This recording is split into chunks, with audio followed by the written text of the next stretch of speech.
la segunda hora de Mañanas Públicas y vamos a bajar un poco los decibeles porque no sé a vos, pero a mí la economía me cuesta y me costará muchísimo. Además de costarme en pesos, me cuesta entenderla. Quizás la de Argentina sea de las más complejas del mundo, Lurri. Que nos preguntamos, justamente porque nos cuesta entender algunas cosas, ¿qué pasa cuando en una economía hay dos monedas? Hablábamos de que hace unos días estuvimos en un móvil charlando sobre la cultura del dólar, sobre cómo los argentinos y las argentinas tenemos como una especie de romance rari con el dólar. Y bueno, hablamos de bimonetarización. ¿Y cómo es? ¿Cómo es la historia? ¿Se puede tener dos monedas en una misma economía? ¿Sirve? ¿A alguien le funcionó? ¿Dolarización o pesos? Bueno, de eso vamos a hablar con Guido Sack, director de Economía de Fundar, ¿verdad? Así es. Bueno, ¿qué es el bimonetarismo? El bimonetarismo es que una moneda extranjera ocupe alguna de las funciones del dinero. El dinero tiene tres funciones básicas. Una es la unidad de cuenta, los precios están denominados en pesos. Claro.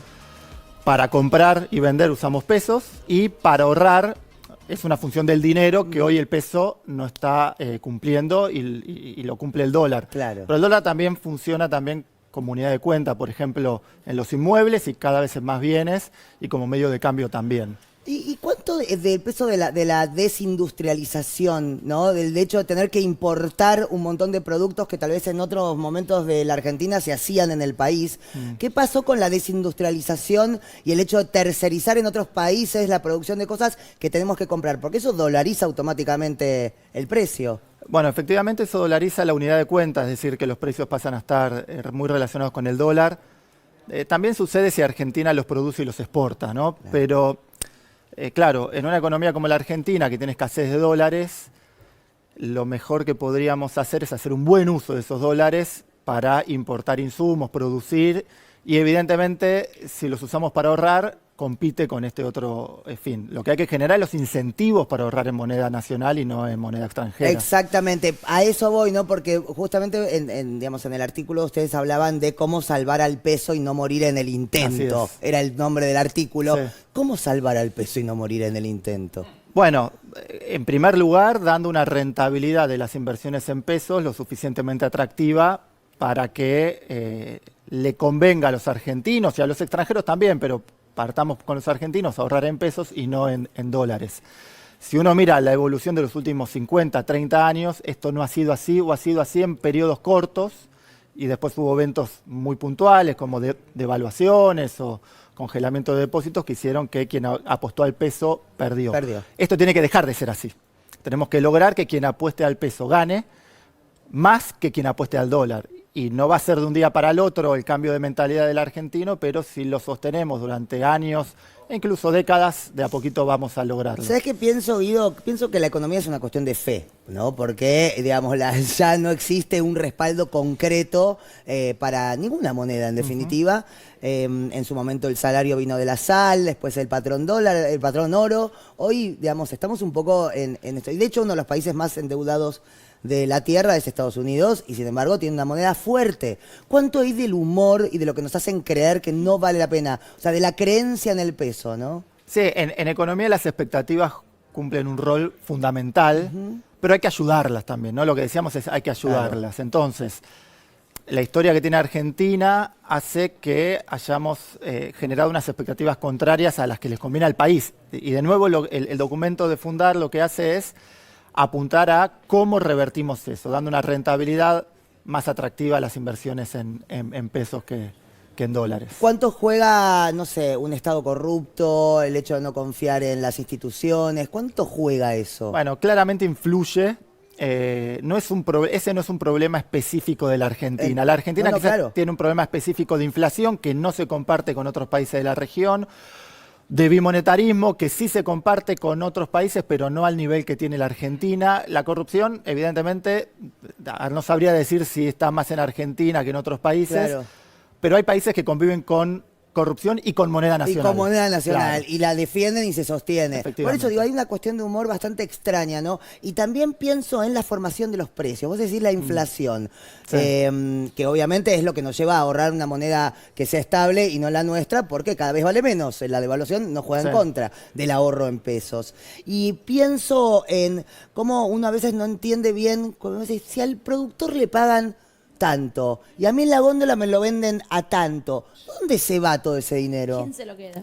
Bueno, hay un montón de eslabones intermedios entre el productor y el consumidor final, a quienes le suben los costos, ¿no? Digo, en algún punto el bimonetarismo argentino hace que una devaluación impacte directamente sobre los precios y casi, no sé si 1 a 1, pero prácticamente, cuando en otros países no. Claro. ¿Por qué? Y porque son países menos bimonetarios, o en particular que esta función del dinero de unidad de cuenta no está tan dolarizada como la Argentina. Lurri, tenías Sí. una pregunta. Guido, la semana pasada hablamos de que el Banco Central se habían subido los intereses, el 91% si no me equivoco, para poder fortalecer de alguna manera, una medida para fortalecer el peso frente a los dólares. ¿Qué pensás de esa medida? ¿Sirve? ¿Es por ahí que hay que ir para fortalecer el peso? La medida sirve, pero sería mucho más efectiva en un plan integral. Digamos, nosotros tanto en este documento que publicamos hace 2 semanas como en otro que publicamos en diciembre del año pasado en Fundar, disponible para todo el mundo, en ambos tenemos una postura que es hay que atacar todos los frentes al mismo tiempo. Si atacás un frente y desatendés todos los restantes, ese frente que atendiste no va a dar abasto, digamos, ¿no? Entonces, va en la línea correcta, pero faltan un montón de otros aspectos para, por un lado, estabilizar la economía, es decir, bajar la inflación, y por otro lado, dar incentivos de nuevo a que los ahorristas no sofisticados, ¿no?, que puedan tener un plazo fijo, estén tranquilos teniendo un plazo fijo en pesos sin el miedo a que de un día para el otro pierdan su capital. Guido, con respecto a la dolarización, la palabra que tantos candidatos, para mí irresponsablemente utilizan, livianamente utilizan, ¿por qué Argentina no podría ser dolarizada? ¿Y qué quiere decir dolarizar un país? Dolarizar el país es que el peso deje de circular y pasen a circular dólares. Esto ¿Que nos van a regalar dólares? no, justamente con los dólares que Claro. hoy tiene el Banco Central, que son muy poquitos, con lo cual la propuesta esta es muy llamativa porque dolarizar una economía sin dólares prácticamente es imposible. De hecho, la propuesta de dolarización incluye el acceso a un fondo de financiamiento de dólares, que nosotros decimos, si tiene Argentina cerrado el acceso al mercado financiero es imposible, pero aún si fuera posible es completamente indeseable, porque dolarizando uno pierde herramientas de política fundamentales para el crecimiento y para el desarrollo del país. ¿Por qué es importante una moneda nacional? La moneda nacional es importante para tener, primero, política cambiaria.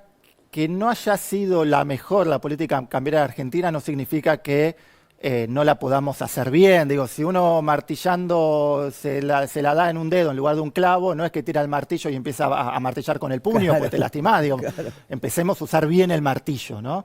Es lo que proponemos en el documento de Fundar. Las condiciones para dolarizar la economía son idénticas a las condiciones para estabilizar la economía con moneda propia. Por lo tanto, ¿por qué hacerlo sin moneda propia? ¿Por qué tirar el martillo? Nosotros lo que proponemos es hacerla con moneda propia, política monetaria, cambiaria, podrá hacer política fiscal, como hacen Chile, Brasil, Todos. Uruguay, Perú, Colombia. No estamos inventando nada nuevo, estamos diciendo hagamos lo que hacen los vecinos y les va un poco mejor, en términos inflacionarios al menos. Lurri, Recién hablaban Ernestina y vos, Guido, sobre la dolarización y sobre lo que se cree de la dolarización. ¿Hay algún cambio cultural que tengamos que hacer más allá de las políticas públicas que se puedan realizar? ¿Algún cambio cultural que tengamos que hacer como sociedad para acompañar esas políticas?